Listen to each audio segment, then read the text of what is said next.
Now we're standing in an earlier variety that generally comes off, September 20th to October 1st. This orchard is just about 12 years old, and Cason Anderson says he thinks they're the perfect size tree, producing well and limited limbs shed most of the time. So this is a pruning tower. We use it to prune trees to get up high, but today we're using it to cut broken branches from a storm. In the next 2 months, Cason hopes to be harvesting the pecans in this orchard. But first, he needs to clean up the rows. There's so many trees down, so many limbs down, you couldn't drive down the road to do spraying or mowing or anything. He says when storms roll through, the trees will shed their limbs and create barriers.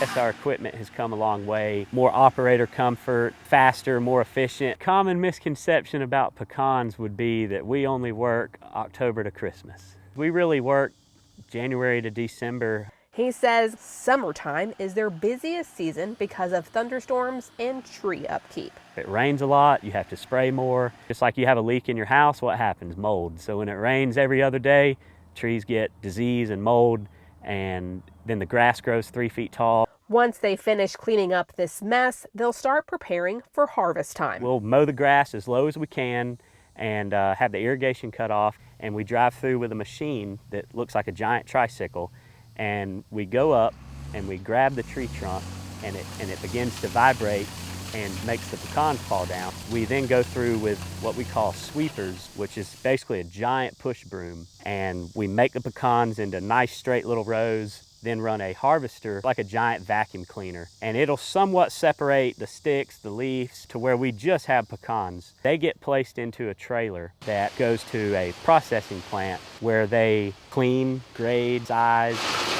So how many pecans do you typically get off an orchard like this? If you could pick up 1,200 to 1,500 pounds every year, I think you're doing well.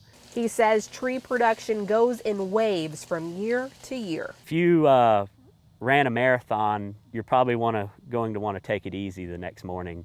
So if a pecan tree had a very heavy crop to support and feed, the following year is going to be a little bit lighter. Did you know that pecan trees can live to 100 years old? So when you plant a pecan tree, it's technically 2 years old when you plant it. It looks like a broomstick with roots. You may have a few pecans in the 3rd, 4th, 5th year, but really you probably won't shake and gather a crop until 5, maybe 6, 7 years.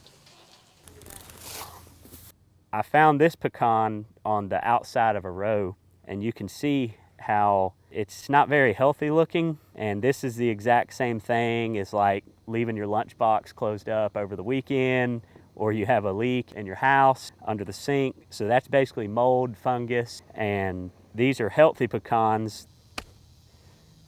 As you can see, there is a pecan forming. Cason has a passion for what he does, and he has some advice for future pecan growers too. Invest so much time into learning through extension, growers organizations. Find somebody who will steer you right in the community, somebody that you can get advice from, and you can help them and you can learn from them.